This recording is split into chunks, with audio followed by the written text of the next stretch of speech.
Hey everybody, it's Michael Dunaway. I'm the film editor for Paste Magazine, and I'm here at the Sennheiser plus Paste Interactive Studio and Lounge at South by Southwest 2013, which is a long title for our series here. And we are here with Brie and John, and hello. And a big crowd, apparently. Yeah, people are going nuts. Well, Brie and John are here with the film Short Term 12, and Brie is also here with a short that she directed called Waiting. Brie also appears in two other films that are playing at South by this year that premiered at Sundance, Don John's Addiction and The Spectacular Now. You're good. So, welcome to both of y'all. Thanks for having us. And why don't we start out by just talking a little bit about sort of what we can expect from Short Term 12. Can you give us a little background on the film? Sure. It's the basic plot is that it all takes place at a foster care facility, and it kind of follows the two of us. We're two caretakers at the foster care facility, and the catalyst is we get a new intake to this foster care facility, and it's a girl named Jaden, and she's somebody who my character very much, they remind each other of each other. She brings up sort of past issues for my character, and through that they kind of heal and explore certain issues, and then through that causes problems with our relationship. And that's kind of... Gotcha. John, how did you first come to the project? I got sent the script pretty close to around the time that it started shooting. It was kind of a last-minute thing. I think I got the script maybe on a Tuesday, read it, and was absolutely blown away by it. And then I Skyped with the director, with Destin.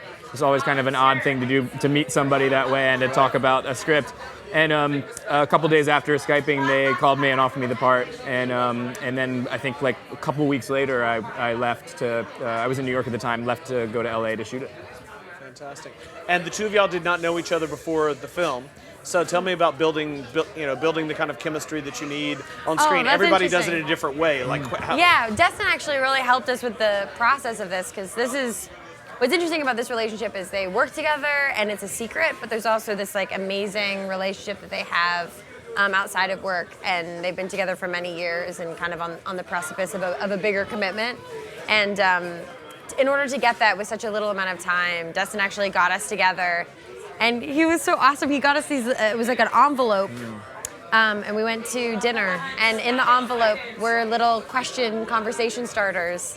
And we would pull them out, and they were getting us to talk about, our childhood, fears about being a parent, things like that kind of got us talking about ourselves and then talking about the character. And it was awesome. Yeah, it was a great way to It was the best way to do it. Build a backstory. And then one of them, kind of was like, talk about Grace and Mason, our characters, talk about their first date. And so then we had to kind of come up with the backstory for the characters that it then informed kind of being on screen together. We really felt like just in that one night we had built kind of this rich history for these two people. Yeah. It's fantastic. There's a awesome. takeaway for all the filmmakers in the audience. It's a way to get also It's a great even way if you just want to get to know somebody, I feel like those are really interesting questions. Yeah. That's awesome. Thoughtful That's guy. Awesome. And tell us a little bit about your short as well. That's really double threat here, doing the acting and directing. Yeah, this is my second short. I'm really excited for it to premiere here. It actually premiered at the same exact time as Short Term 12, so I had a weird conflict of trying to decide which I go to. But it's really exciting. It's very short, 3-minute song. It's all one shot. Kind of a surreal comedy about a breakup in a kind of Seussical other language, and is in a metaphorical way, talks a little bit about the insanity of a breakup and how in those moments you don't really realize what's actually happened. It's so emotional, you don't realize what's happened until the release, until the two people walk away from one another. Wow, that sounds awesome, actually. It's awesome. I can't wait for you to see it. I'm excited about it. And we're here in the Sennheiser Lounge, and so we're asking all the filmmakers to talk a little bit about the sound in their films and how they approach sound in their films, or how important sound was in their films. So what can you tell us about sonically about the short? Well, it was something that me and my co-writer and director, Dustin, we scored it ourselves.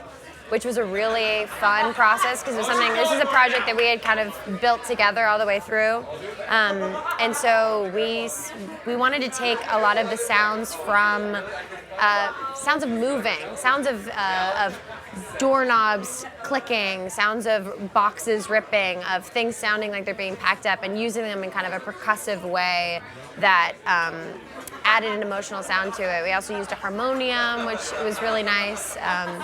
And it was really fun to kind of get in there, and it was just something that happened organically. It wasn't something we planned on doing, but in talking with more people, we realized that we were the only ones who really understood what we were hearing, and it was too hard to explain. And so we just spent a couple days basically taking change from around the house and shaking it in a glass. We have all these funny pictures of us like creating instruments basically out of found objects, and made this great score. That's fantastic.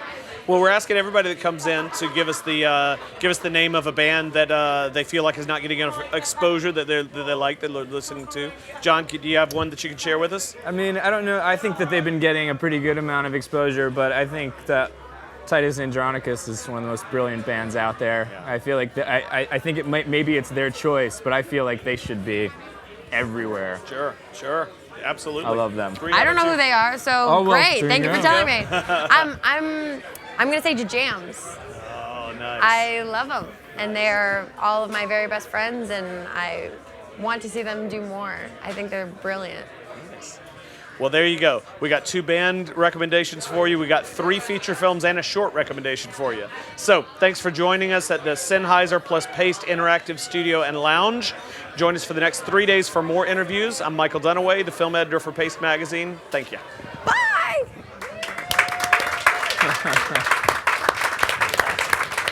Thanks. Thanks. Great job.